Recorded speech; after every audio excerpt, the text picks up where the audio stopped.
The Crotchety Old Men podcast is not a registered investment, legal, or tax advisor or a broker-dealer. All investment financial opinions expressed by or on the Crotchety Old Men podcast are from the personal research and experience of the owner of the site and are intended as educational material. Although best efforts are made to ensure that all information is accurate and up to date, occasionally unintended errors and misprints may occur. Before you invest or make any investment-based decisions, consider your own personal circumstances. You should do your own research and seek advice from a financial professional.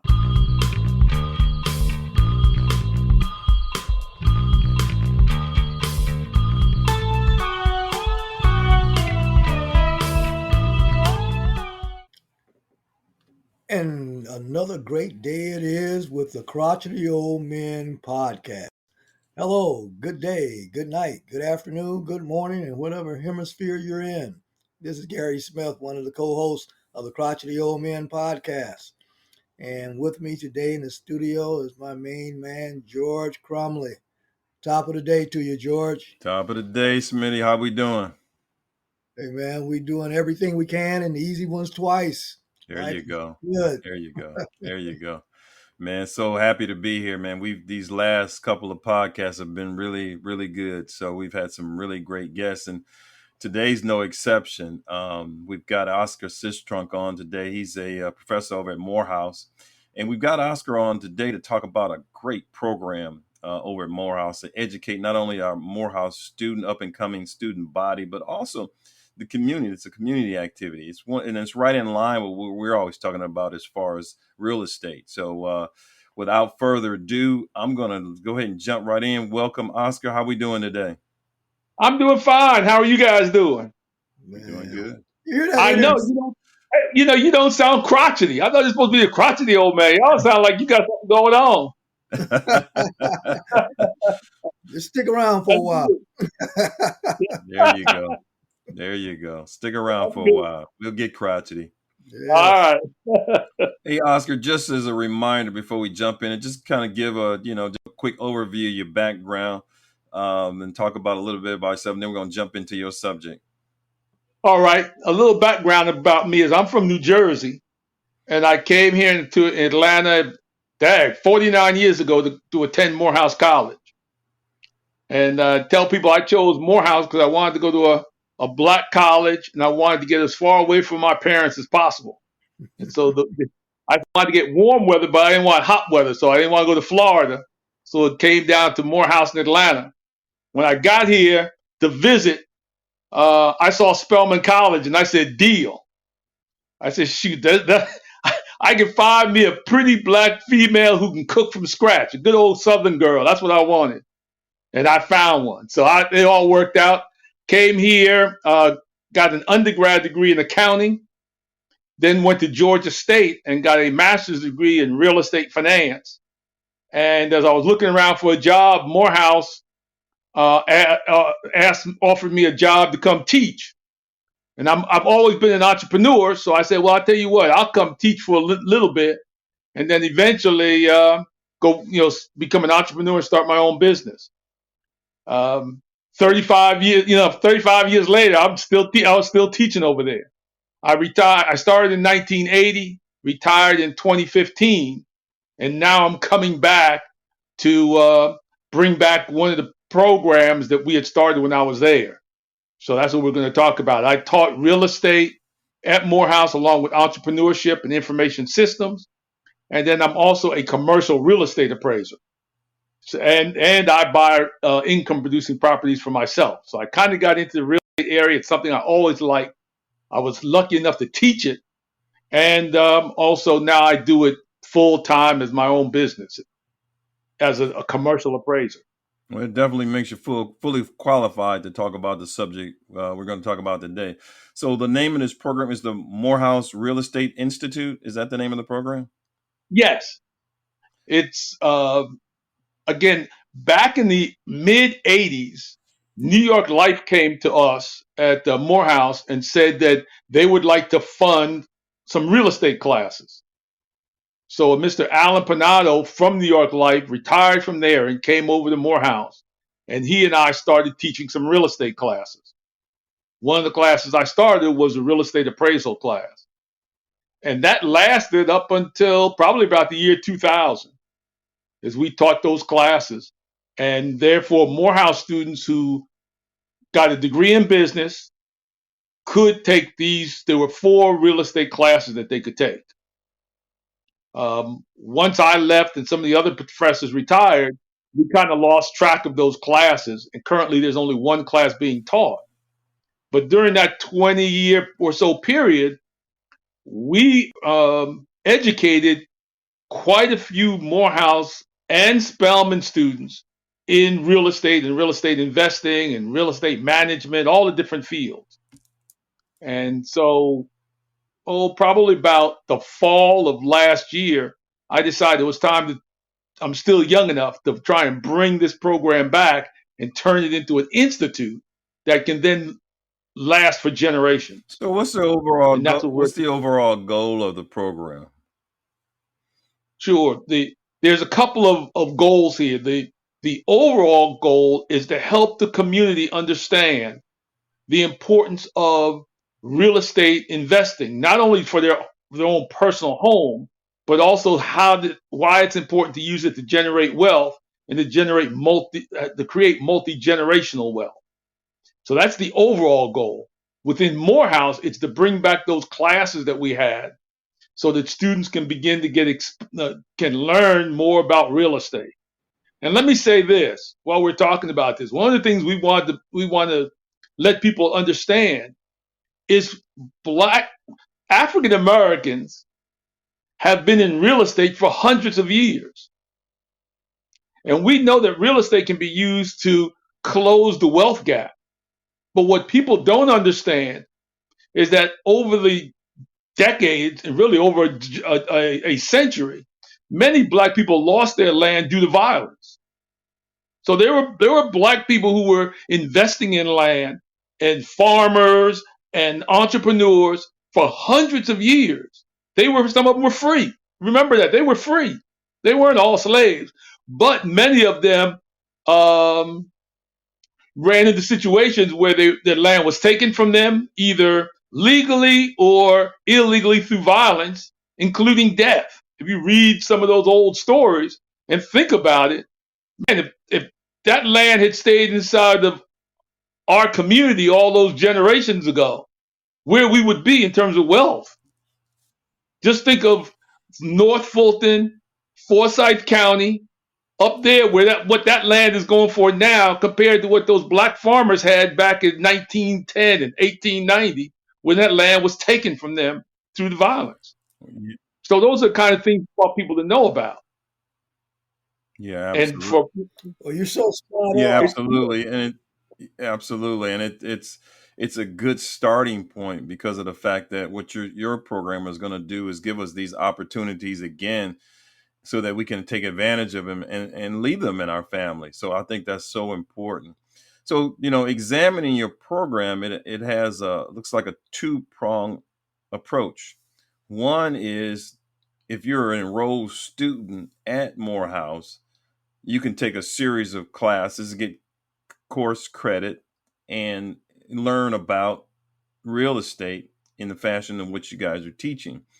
And then secondly, if you are just a resident of Atlanta or outside Atlanta, and you've heard about the program and you're not enrolled into school, there's still an opportunity for you to attend seminars and other types of classes to learn about this, to get educated in the real estate field.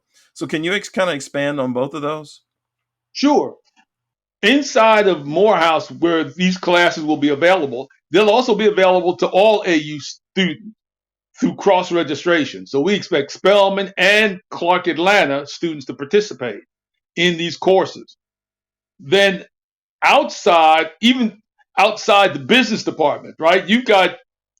Quick story. My father was a doctor, and he always talked about how he took years of classes in science, but he didn't take one class in business. Yet once he became a doctor, he really became an entrepreneur. So he not only didn't know how to run a business, but he didn't know how to take that income he had and turn it into wealth. And that's one of the things that we want to talk about, right? We want to, outside of what the students will see, there will be, for all students at the AU Center, and then all of the community, these seminars and workshops where we will go in and talk about these different issues. We'll talk about opportunities, not just in investing, whether it's commercial, industrial, retail, office, residential, but also to talk about the different career opportunities, all the different things that happen as it relates to real estate. And again, as I said earlier, our history.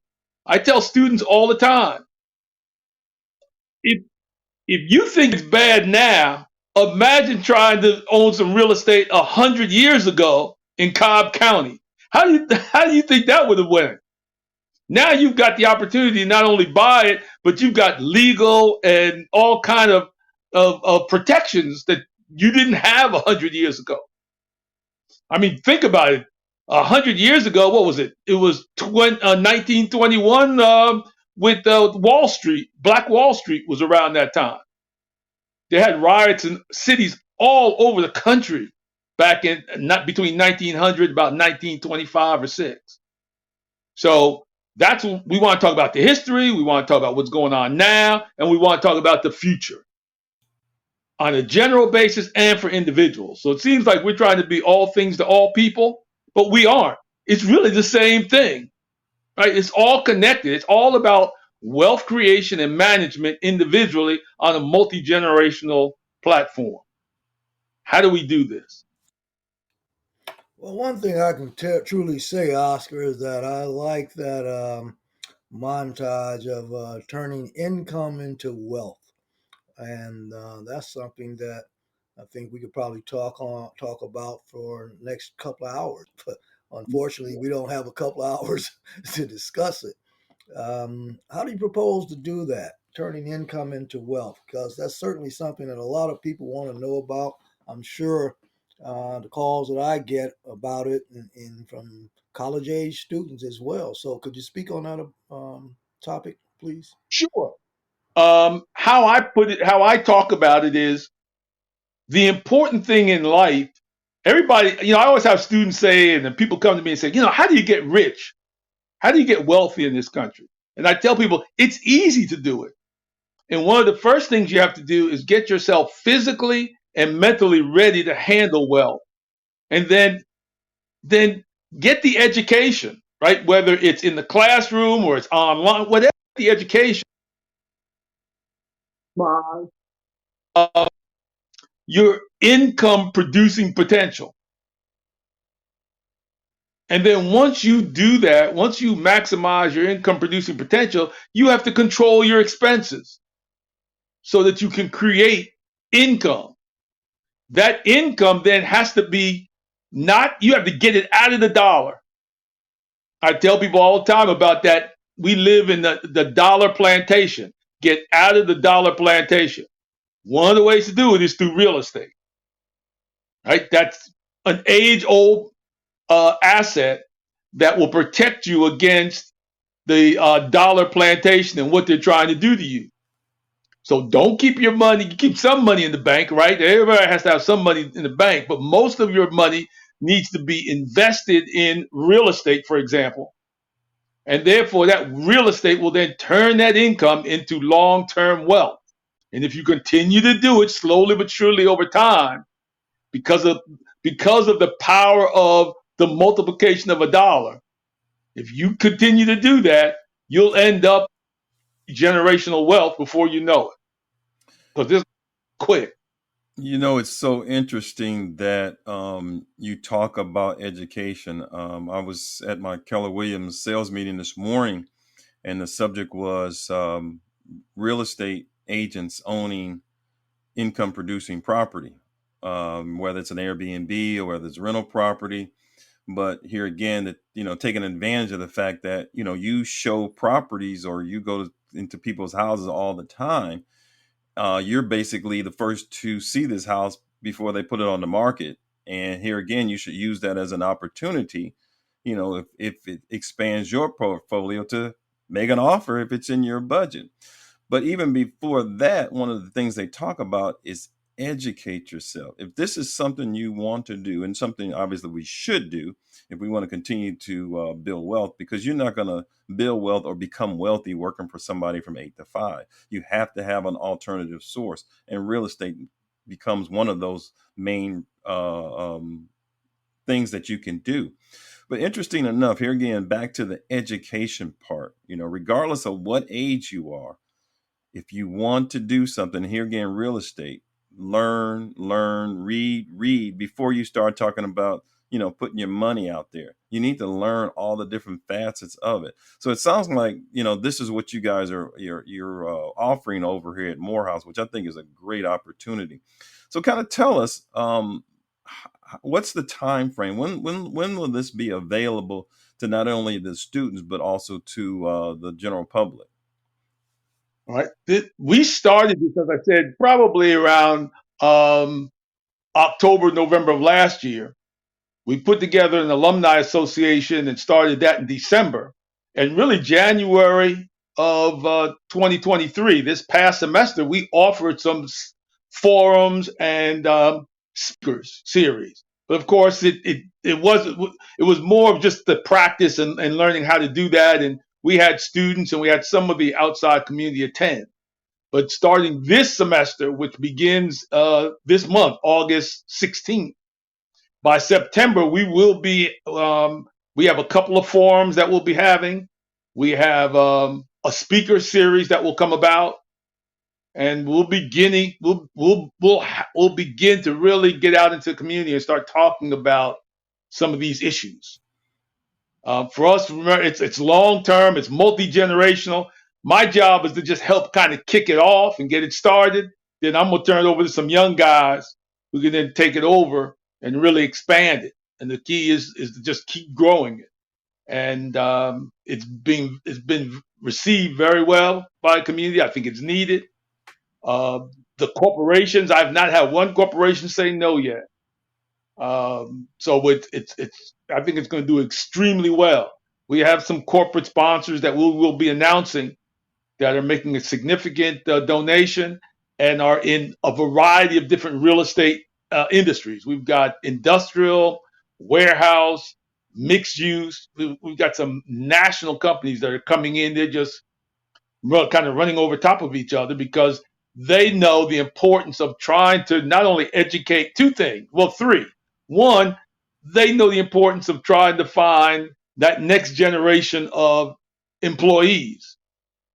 Third, I believe that a lot of the future development is in our community. If you think about it, there's a lot of opportunities in our community that a lot of these companies are very interested in. They just don't know, how to maneuver inside of our community and to make sure they have people that look like the community at the meetings. Okay. And then third, they need, like I said earlier, they need talent, they need resources, and I think we can generate all that for them. So as you put this program together, we've talked about the classroom, the seminars. So are you going to have hands-on also? Are you going to physically show folks, how you can actually do this? Because, it's interesting. People, they write the books and it's somewhat theory, but then when you get to the part where, actually hands-on, step by step, is that what this is going to be? It's going to include that, both. For students, we're going to start, I've got 5, I think, alumni that are going to set up a team. And we're going to start, this is going to be an annual event. We're going to take 6 students. We may end up over time with multiple groups of 6 students, but we're actually going to, in September, go through the process of identifying a piece of property that needs to be renovated, buy that property, renovate it, and then sell it for a profit. Our alumni will be they do this for a living. They'll be doing it, and a group of students will shadow them and help make every decision. They're excited about it because, like me, I wish at 18, 19, 20 years old, somebody would walk me through something like that. I bought my first when I was 24, but I spent a whole lot of time in the library reading books before I got out there to try and do it. So we're also going to do the same thing in terms of having these series where we're going to have people come in, talk about a particular project that they're working on, or have a particular example of something, and walk people through it for an hour, and then take questions for a half hour or so. And then begin that networking process where maybe they connect and begin to do deals on their own, or begin to work together to build the community. Part of what we want to do is be that spark, because African American entrepreneurial in nature. Also, I think most of us believe in a win-win environment. That's what I believe, right? I don't believe in winner take all, and I'm trying to take from somebody else. If we work together, we can all benefit. I'm not going to count your money. You don't count my money. We all benefit and do whatever we want with it. That's kind of where I think that's what our culture and where I think we come from.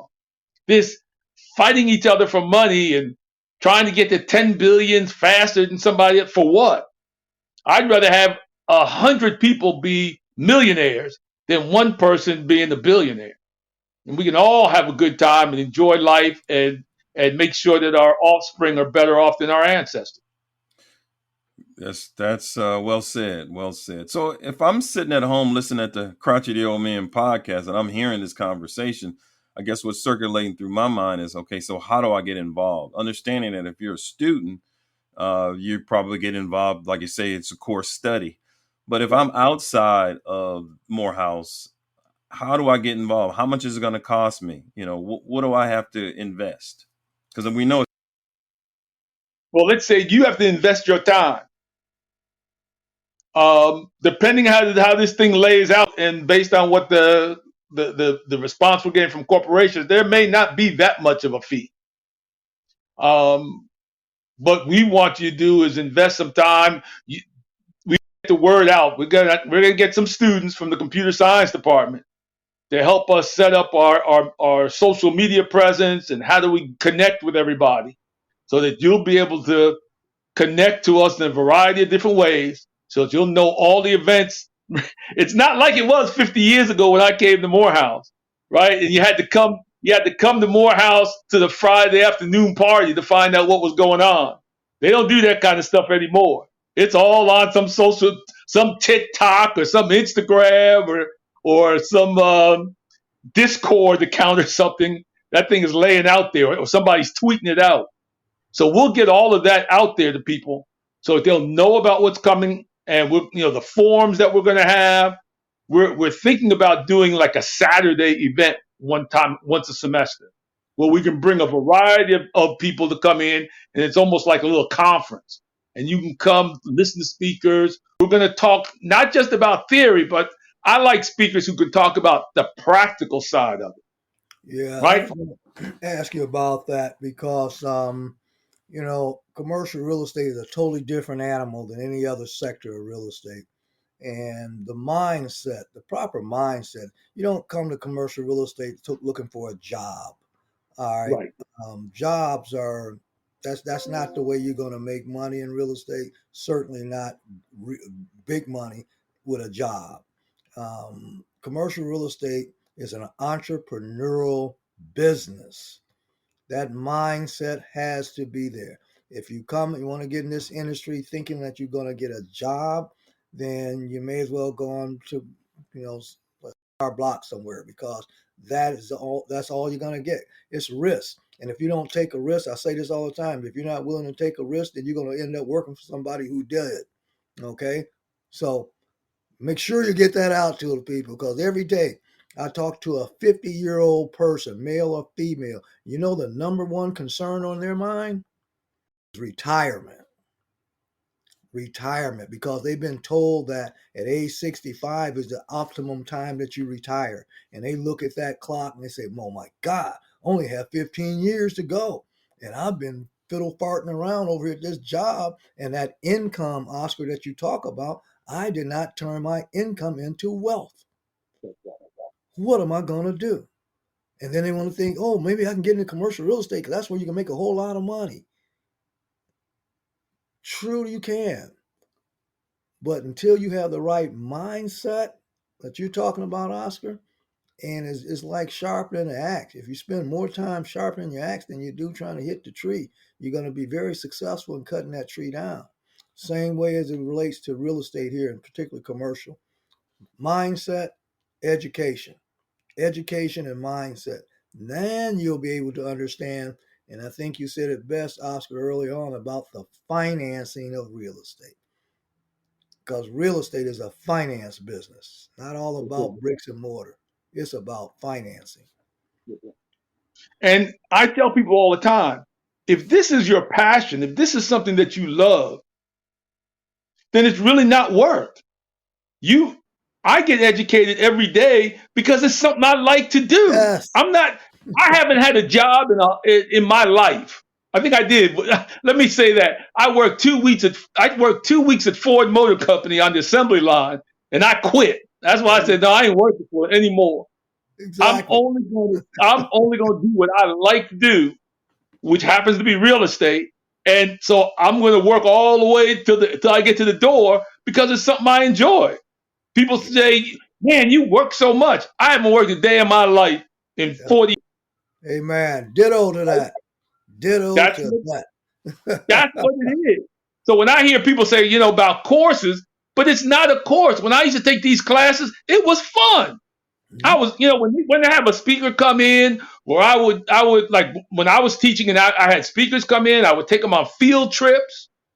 When the Olympics came, and I was doing a lot of commercial work for Mayoga back in the day, I used to take my students on field trips, and we'd go look at property that were going to become venues, right, and talk about that.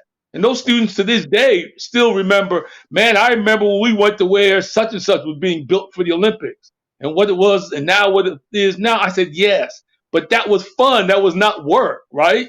Same thing about the classroom. It's fun if it's taught a certain way. Right. And if you infuse real life into it so that students understand it. I talked earlier about the history of blacks in real estate, right? I include in my class when I'm teaching. Now, I'm going to be teaching the principles of appraisal class. But what I also include in that class is I have a book that they're going to download. It's a free ebook that is an oral history of slaves from the 1930s that were still living. And there were some slaves that talked about real estate back in the 1800s. Oh, yeah. Right? That's in these books that are free. And I have my students read that stuff. I even give them an exam on it because I want them to understand this kind of stuff. And most of them come back and say, this was interesting. It wasn't really that grind of a class. It was fun. I'll tell you another free source, Oscar. It's the Bible. You want to know something about real estate, commercial real estate? Go to the Bible. The basic instructions before leaving Earth. The best investment on Earth is earth that produces income. That's right. And it's all throughout the Bible.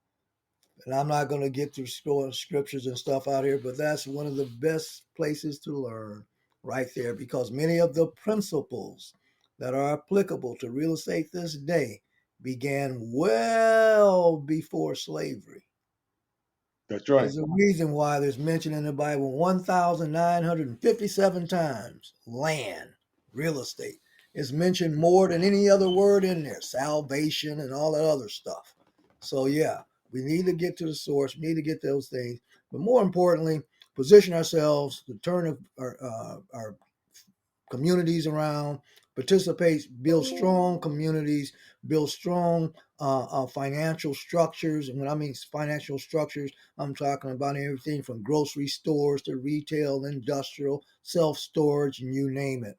We have to educate ourselves on the other facets of commercial real estate and how they tie into our community and how that encourages or enables a community to not only survive, but thrive. Yes. And commercial real estate is the core of that happening. Oscar, I'm so glad you came back on the program, man. I'm telling you, you always share a lot of wisdom. Well, let me mention one other thing about this institute. Again, we're setting this up so it can last for generations, right? This is just the beginning of something that my gut tells me that this becomes bigger than Atlanta. It becomes national in nature. It doesn't necessarily have to be the Morehouse Real Estate Institute. Somebody may take this and make it even bigger, right? But we got to get this thing started because we're from the generation that came about when we had the ability to be able to do things, right? As Jim Crow was going away and we've got some protections, it's our job to make sure that the next generation has even more advanced, more opportunities, while at the same time we protect the opportunities that we have, right? So that some of this foolishness we're hearing about eventually goes away and our kids can look forward to the future, especially real estate. So one last thing, because I think you brought it up, the classes that we teach outside of Morehouse and the ones that are inside for the students are both book and kind of hands-on, because we think that especially real estate classes, that's what they're designed for. Even the finance classes where you get into present value and regression analysis, that's hands-on stuff where you can relate to it and show people how I can use this. I can show you how to use this tomorrow to make money. Because, students are always talking about how do I make money? My class is designed to show you this is how you can value something. So if you want to go out there and start trying to find some good deals on real estate, you can do that tomorrow. Because now you have a tool that shows you how to figure out what the value is, both before and after rehab. And because some of our sponsors are commercial firms, that's why we're going to bring in industrial, warehouse, office, retail, multifamily, all these different components, even vacant land, right? And how do you make all of that kind of stuff work? That's what we want to do. Man, this is all good stuff. I mean, it's like I said, it's so mind-boggling because of the fact it's here right in front of us but people aren't seeing it. That by creating this passive income, this generational wealth, you not only take yourself out of the situation of having to scratch and claw and try to figure out how to get to the next level, but you enhance it for the next generation. We've been all in this buy and flip scenario, but I mean, it's all about buying it, keeping it in the family and allowing it, the next generation to do the same thing. I mean, just think about that. If you buy a piece of property and hold on to it, when you pass away, your children take that piece of property, refinance it or whatever, keep it in the family, they buy another house, and it just creates generational wealth. And that's what we have to learn to do. So in closing, because we've been talking for a while, talk about how would they get in touch with you if they wanted to say get involved in the program, or how would they or what would be the steps to get more information about programs? Sure. Well, right now we're developing our web presence, and some people. I put it this way: I am trying to run downhill away from a runaway freight train that's right behind me. This thing has picked up so much steam. I have to try and stay ahead of it. And sometimes people may say, well, how come you don't have a web presence yet? Well, we've only been at it for about 8 months, and we've got to work through an administration that's a little slower. That's just the way institutions are run. So we're still getting our website set up. People can reach out to me directly, or if they wanted to call Morehouse Business Department, they could reach us that way. And then eventually, once we get our presence up and going by the end of the month, again, I don't want to outrun the administration and the signatures that have to be signed. You know how it is. But as that gets done, then you'll start seeing our presence all over the place. But people can reach out to me directly. All they have to do is Google Oscar Sistrunk, Sistrunk. If you're old enough, you remember Otis Sistrunk used to play with the Oakland Raiders. And I'm Oscar. I'm his younger brother. That's how I used to get bullies, to keep bullies off of me when I was in high school. I used to say, Otis Sistrunk, my older brother. You don't want the Oakland Raiders to come down here and straighten you out. So they would leave me alone. But you can Google Oscar Sistrunk. I'm the third one. Now you'll find my dad all over the place, but I'm the third one. and all my information is out there because I'm a commercial real estate appraiser. People are always looking for me, so that I'm out there in that. But just Google Oscar Sistrunk III, and you'll find out how to reach me. And you can text me, call me, email me. I tell you, you can call me anything. Just don't call me late for dinner. Well, Oscar, as always, man, it's been a pleasure having you on the Crotchet Old Men podcast. And, this subject is so hammered home because of the fact that, it's something that everybody needs to understand. And, everybody wants to be wealthy, but this is going to give you the tools to become wealthy. So it's a great project, a great platform. And I'm so excited to hear about it. I'm glad you brought that to our audience today. Yeah, so let me say one thing. And Sure. before I go, let me say a couple of things. First of all, I've got a great team working with me. There's 4 other alumni who've also taught at Morehouse, and they're also in real estate themselves. And then luckily, we've got a new dean in our department who has a background in real estate. So it's sort of like all the pieces just fell into place. That there's 5 of us that are kind of working on this, and the dean, because of her real estate background, sees the importance of it. So there's been no problem. It's just been a matter of time because so many people come to us. But if you come to me, contact me, I will get right back to you, and I will send you whatever we have. And then eventually, once we get our social media up and going, plug you in. Sounds great. So as always, Smitty, what you got? You got anything to take us home with? Oh, yeah. George, we'd be remiss if we have something to leave with our gracious audience out there. And here we are. The quote for this week is, "A foolish man or woman will study something until they get it right. But a wise man or woman will study so they'll never get it wrong." Wow, Until we meet that's powerful. That's powerful. That's powerful. And as we always say on the Crotchet Old Men, if you didn't know, now you know. Now you know. Hey, take care. Be blessed. Thanks again, Oscar. Take care. Hi, this is Gary Smith of the Thecrotchetyoldmen Old Men podcast. Are you looking for ways to create generational wealth on a passive income basis? Then reach out and grab a copy of my new book, 5 Keys to Creating Passive Income with Commercial Real Estate. It's available now at Amazon.com. Again, that's the 5 Keys to Creating Passive Income with Commercial Real Estate.